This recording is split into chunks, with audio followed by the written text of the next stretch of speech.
मछरिये से रोटी रोजी चला था। तो हम लोग कौन धंधा करे, न खेत न बाड़ी न कुछ रहा, तो हम लोग क्या करेंगे। इतना पुश्तैनी काम है, इतने सालों से करते चले आए हैं। अब एक बैग कहीं दूर भेजा जाएगा तो तकलीफ तो होगी। हम लोग के कहीं मत भेजा, यहाँ जगह बंटवा दा बनवा दा, यही हम लोग बेचल जा।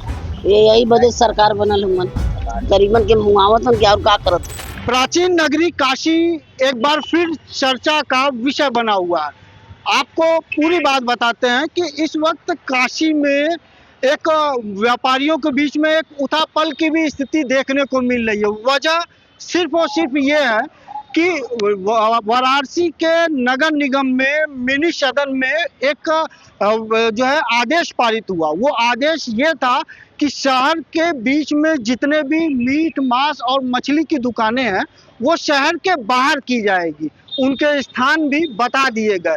मगर व्यापारियों में एक उथापल की स्थिति ये है कि आखिर में उनको जो स्थान बताए गए हैं वहाँ दुकानें कैसे अलॉट होंगी, किस दाम पे अलॉट होंगी, इसकी भी समस्या उनके सामने है। तो फिलहाल हम यहाँ पे मौजूद हैं। आप देखिए हमारे जस्ट पीछे बबलू मीट और एवं चिकन शॉप की दुकानें, और यहाँ पे तमाम ऐसी आपको दुकानें जो है कि नज़र आ जाएंगी। और इन दुकानों पे काम करने वाले लोगों की भी जीविका इस पे प्रभावित हो रही है, और साथ में जो खरीदार जो होते हैं, जो लेने आते हैं, उनको भी कहीं ना कहीं इस फैसले का एक प्रभाव पड़ता नजर आएगा। तो हमारे साथ कुछ व्यापारी हैं, हम इनसे बात करते हैं। आपका नाम क्या है? मोहम्मद हाशिम कुरैशी। कितने साल से आप यहाँ पे शॉप? 40 साल से तो हम लोग अपना रोजगार कर रहे हैं। इसके पहले हमारे पिताजी दादाजी सारे लोग इसी काम में, हम लोगों का पुश्तैनी काम यही है ही है। और अगर से गवर्नमेंट हम लोगों को इतना दूर भेज देगी तो ग्राहक भी छूटेंगे और हम लोगों की रोजी रोटी भी जाएगी, तो बहुत असर पड़ेगा इससे दूर जाने से। अब भाई गवर्नमेंट का जो फैसला होगा उसको तो हम लोग मानेंगे ही। तो क्या नगर निगम के अधिकारियों के द्वारा आप लोगों के साथ कभी विचार विमर्श किया गया कि अब दुकानें कहाँ दी जाएंगी? ऐसा कोई विचार विमर्श नहीं हुआ और ना कोई सूचना। एक बैग सूचना पेपर में मीडिया के थ्रू हम लोगों को मालूम हुई तो उसी से हम लोग जोड़ा। मतलब डायरेक्ट अभी आप लोगों से हम लोगों को अभी ऐसा कोई संपर्क नहीं हुआ है, और यही थोड़ा तकलीफ में है हम लोग कि भाई हम लोगों की रोजी रोटी आबादी यहाँ से जुड़ी है, कहीं दूर जाएंगे तो रोजगार प्रभावित होगा।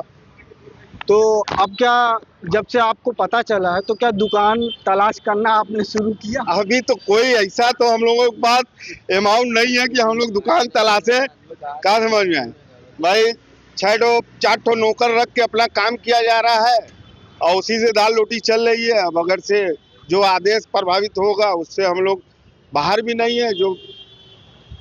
अच्छा, ये बताइए कि अगर आपको किसी कारणवश अगर आपको बाहर अपने दुकान को स्थापित करना होगा तो आज के डेट में कितना खर्च आपके ऊपर एक्स्ट्रा पड़ने वाला है?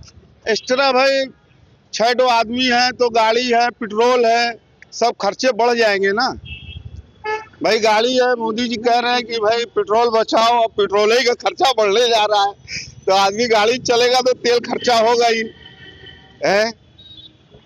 लोगों का ये भी कहना था कि लोगों की आस्था भी प्रभावित हो रही है, मीट मांस मछली की दुकानें शहर में हैं तो भाई खाली मीट मांस मछली है नहीं ना, होटल है, रेस्टोरेंट है, ढाबे हैं, सारे हम लोगों से जुड़े हुए हैं ना भाई। हम लोग दूर जाएंगे तो उनको भी दूर जाना होगा लेने। तो क्या जो है होटल वगैरह भी जो है शहर से बाहर रखने का इरादा है? ये तो गवर्नमेंट ही बताएगी कि हम बाहर रेस्टोरेंट को भी रखेंगे कि खाली मीट वाले को रखेंगे। ये तो गवर्नमेंट और हमारे नगर निगम के अधिकारी, हमारे महापौर, ये लोग ना फैसला लेंगे। हम लोग क्या उसमें क्या कर सकते हैं भाई। जहाँ हम लोगों को भेजेंगे वहाँ जाएंगे अपना रोजी रोटी के लिए। फिलहाल एक बड़ी समस्या आप लोगों के सामने नजर आ रही है। हाँ, इस समय तो समस्या है ही है कि भाई इतना पुश्तैनी काम है, इतने सालों से करते चले आए हैं। अब एक बैग कहीं दूर भेजा जाएगा तो तकलीफ तो होगी, और ये तकलीफ शायद ग्राहकों के लिए भी। अब ग्राहक को तो सबसे ज्यादा तकलीफ होगी कि ग्राहक हमारे 20 किलोमीटर दूर जाएंगे। भाई एक बात बताइएगा कि नगर निगम का ये फैसला आ चुका है जी कि और इसमें महापौर और सारे जितने भी पार्षद हैं सबकी सहमति थी, तो क्या कभी आपसे इस फैसले के पहले आप व्यापारियों के पास कोई आया कभी? कोई विचार सूचना नहीं, कोई सूचना नहीं, कोई बात नहीं सर। अब भाई ये लोग कर दिए, भाई जो छोटे मोटे दुकानदार है वो परेशान है, क्या करे क्या ना करे। भाई दुकानें लेने में नजराने भी लगते हैं। जी, अब भाई अब ये लोग हैं तो भाई मेरे को आज ये कोई रास्ता उनको बनाना पड़ेगा भाई। हम लोग कहाँ जा रहे हैं भाई, हम लोग तो लाइसेंस धारी के हैं जो भाई पुराने 2015-17 तक लाइसेंस बना हुआ है। उसके बाद से जब से इनकी गवर्नमेंट आई है कोई लाइसेंस नहीं बना हुआ है। अब जब लाइसेंस इशू करे तब ना भाई, ऐसे तो सभी दुकान चल रही। और सबसे ज़्यादा दिक्कत इस पर है जो गुमती में और इधर उधर जो चुटपुटिए दुकानें जगह जगह खोल करके लोग बैठ जा रहे हैं, इससे सबसे ज़्यादा प्रभावित पड़ रहा है। और जो भाई लीगल हैं भाई, तो भाई उनके पास कागजात है पुराने, भाई आप उनको रिन्यूअल करिए। लेकिन बात यहाँ लीगल और गोमती वालों की नहीं थी, बात यहाँ थी कि जितने भी व्यापारी हैं सबको हटाया जाएगा। तो आप लोगों के मन में ये सवाल नहीं आता कि शहर में होटल भी हैं, रेस्टोरेंट भी हैं जिसपे ये चीजें बनती हैं, तो क्या उनको भी बाहर किया जाएगा? ये तो वो नगर आयुक्त और ये जो प्रशासन है मेयर पवार जी हमारे, और इन लोगों को सोचना चाहिए क्या रखना है क्या नहीं रखना है। भाई स्वच्छता अच्छी बात है, हम लोग भी काशी से जुड़े हुए हैं। अभी बताए तो हमारे वो चाचा जी थे हमारी बगल में, तराज में साहब के नाम से वो है। तो भाई कुछ चीज़ें तो भाई ऐसी है, लेकिन अब उसमें कुछ कहा नहीं जा सकता ना, क्या कर सकते हम लोग। मगर एक विकट समस्या आप लोगों के भाई, सामने नजर आ रही है। बहुत बड़ी समस्या है भाई। हम लोगों के 4 बच्चे हैं तो कहाँ जाएंगे भाई, हम लोग का 1 2 किसी के 6 है, किसी के 2 है स्टाफ, भाई कहाँ जाएंगे। सबसे बड़ी समस्या तो ये जो मटन खाने वाले हमारे कस्टमर जो हैं उनको सबसे ज़्यादा भाई, आधा किलो पाव लेने आदमी 20 किलो 15 किलोमीटर दूर नहीं ना जाएगा, 10 किलोमीटर नहीं ना जाएगा भाई। ऑफिस से वकील साहब लोग हैं, बहुत से ऐसे कस्टमर है, कस्टमर तो कस्टमर होते हैं भाई, उसमें कुछ नहीं कहा जा सकता सर। तो सरकार से आपकी क्या एक गुहार है, आप क्या अपनी बातें अन्य व्यापारियों की तरफ से रखना चाहेंगे? अन्य व्यापारियों की तरफ से भाई वो मेयर पवार जी हो या सरकार गवर्नमेंट भाई बैठा के मिड एजुकेशन के अधिकारी जो भी पदाधिकारी उनको बैठा करके, जैसे अपने मेयर पवार साहब और जितने सभासद जी हैं, तो एक बार इन लोगों की मीटिंग करके भाई उनको भी देख करके जो उनसे उचित बन सके भाई हम लोगों को सहूलियत दे दिया जाए। भाई कारोबार तो करना है भाई, किसी एक का तो कारोबार किसी एक से तो होता नहीं भाई। पूरा हम लोग उस सब पे एकदम एग्री है भाई, नहीं करेंगे जैसे करेंगे वैसे करेंगे भाई। मतलब करना तो पड़ेगा। ओह भाई आप करो, जाना पड़ेगा ही भाई। भाई जहाँ सब जाएंगे वहाँ हम जाएंगे, हम अकेले तो हैं नहीं। तो जिस जगह पे ये मंडियां जाएंगी तो फिर कहीं ना कहीं दुकान को लेना, उसमें पैसा लगाना, ये भी तो एक समस्या है। ये सब मेयर पवार जी को भी समझना है भाई, कौन आदमी कैसा है कैसा नहीं भाई। एक दो आदमी स्थिति है और बाकी लोगों की क्या स्थिति, कैसे परिवार चल रहा है उनका, कैसे वो अपने घर का पूरा मेंटेन करते हैं, सब बहुत सी समस्या आ जाएगी सर इसमें। कितने सालों से आप यहाँ मछलियों का काम कर रही हैं? हम 50 साल से हो गए।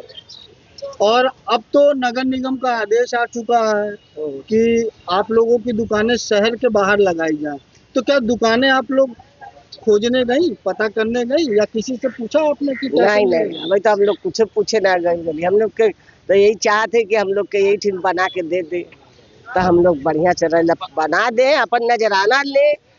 नहीं, लेकिन आदेश इन्होंने मिनी सदन में पास कर दिया है। अब तो ये हो गया है कि शहर के बाहर जाएगी दुकानें, तो जीविका कितने लोगों की प्रभावित होगी? आप तो कई साल से देख रही हैं, खाने की रोटी की सबकी तो व्यवस्था। हम लोग के यही मछलिए से रोटी रोजी चला था, तो हम लोग कौन धंधा करे, न खेत न बाड़ी न कुछ ना, तो हम लोग क्या करेंगे? आप लोग बताइए, हम लोग क्या करेंगे? लगभग कितने लोगों की जीविका यहाँ से चलती होगी आपके हिसाब? 500 आदमी हुआ मतलब एक जगह से 500 लोगों का जो है कि परिवार चलता है। तो आप नगर निगम और महापौर से कुछ गुहार लगाना चाहती हैं? बिल्कुल लगाए। क्या कहेंगी आप? यही कहले कि हम लोग के रोटी रोजी दा, हम लोग के पेट भरे के चाहिए। हमारा नाम पार्वती है। एक नगर निगम के द्वारा एक आदेश जो है कि पारित हुआ है मिनी सदन में कि जितने भी मीट और मछली और मुर्गी की दुकानें हैं सब शहर के बाहर रहेगा। आप इसको किस नज़र से देखते हैं? बतावा कि शहर के बाहर के खरीदे जाए किराया लगा के। हम लोग यहाँ 10 किलो 5 किलो बेचत है और उतना दूर हम लोगों के किराया चाहिए, ग्राहकों के किराया चाहिए। हाँ, इतना मार जमीन है एरा बना के दे दे हम लोग के, बेची। नहीं, उनका कहना है कि लोगों की आस्थाओं पे ठेस पहुंच रहा है अगर वाराणसी शहर में जो है अगर मीट मार मछली की दुकानें हैं। तो कुल चीज का दुकान बंद कर दे, ये यही बदे सरकार बनल हुआ, गरीबन के मुआवत हम क्या और का करत हुआ बोला। अमीर तो नौकरी करके खात हुआ, हम लोग का करत ही बोला। 10 किलो 5 किलो मछली बेचते हैं, वो में खलन होगा जाई, कैसे जियल जाई। हम तो कल का बोले हैं मंडी बंद हो जाई, के खाए के न मिली, लड़कन के लेके लड़किन के लेके लाइन पर सूख जाओ, बस हमारे सिद्धांत यही है। तकलीफ बहुत। हाँ, अब नया जगह अगर ये दे रहे हैं तो वहाँ पे दुकानें मिलेंगी नहीं मिलेंगी, किस दाम पे रहेंगी, ये भी एक समस्या हाँ है। सही बात है। पैसा ज्यादा मांगे तो न रही तो हम लोग के न दुकान मिली बोला। बहुत कष्ट है, बहुत तकलीफ है। सवेरे से तो आये 1 किलो मछली बेच रही है। कितने लोगों का रोजी रोटी चलता है इस मंडी से? अरे ये मंडी से 100 आदमी का चला था, 100 आदमी का दुकान है तो एक आदमी के 10 बच्चा खियावत हुआ बोला। अपन बाल बच्चा 10 आदमी के खियावत हन ना, तो 10 मरियन ना, एक दुकान बंद हुई था। हम तो यहाँ बैठल है, लड़का तो सोचत है उनके माई बेच के आई तो सब्जी लेके आई, आटा लेके आई, सोचत ना हुई। और उतना दूर से किराया लगा कि जब तो जितना कमाई नहीं उतना ही किराया में चल जाए कि नहीं बोला। तब हम लोग एकदम नीचे है, कौन तकलीफ कैले सरकार की। सदन में जब ये पारित हो रहा था तो उस समय आपके क्षेत्र के पार्षद भी मौजूद थे। हाँ। सभी लोगों के मर्जी से ये पारित हुआ है कि शहर के बाहर जाए, तो क्या आप लोगों के बारे में किसी ने सोचा नहीं या आप लोगों से समझा नहीं? नहीं, हम लोग कहाँ कहल जाई कि बाहर जाए, हम लोग तो चाह ले कि ऐठी रहा। उधर इतना तमाम जगह है, पट्टी फेंकवा दे, पटवा दे, बनवा दे, दुकान वहाँ लगा जाई, ऊपर से नीचे कर दे तो नीचे बैठल ही ना हम लोग। हाँ, चाहे बिकत है चाहे ना बिकत है, नीचे बैठल ही ना। कोई का मुँह देखत है, मोटर गाड़ी देखत है। हम लोग के कहीं मत भेजा, यहाँ जगह है, पटवा दा बनवा दा, ऐठी हम लोग बेचल जा। हमारे साथ मौजूद जितने भी हैं लोग मिले वो सब बनारस के व्यापारी हैं और वो उनका व्यापार बता दें आपको कि मीट मांस और मच्छी का है। और इन्हीं व्यापार के जरिए ये पिछले 50 सालों से ये लोग अपने परिवार की जीविका और दुकान पे काम करने वाले जो लोग हैं उनकी जीविका का भी एक सहारा ये दुकान और ये व्यापार इनका पूरी तरीके से नजर आता है। मगर एक सवाल ये भी है कि जिस तरीके से मीट मांस मछली की दुकानें शहर में जो है कि थी और उनको अब शहर के बाहर किया गया, तो क्या ये जो होटल और रेस्टोरेंट है क्या भविष्य में इन पे भी जो है इनको भी बाहर का रास्ता दिखाता नगर निगम नजर आएगा? अगर आएगा तो फिर अब इन व्यापारियों के सामने आगे की क्या व्यवस्थाएं रहेंगी, ये अब भविष्य में देखने वाली बात रहेगी। वाराणसी से न्यूज़ 24 के लिए अतिकेश श्रीवास्तव की रिपोर्ट।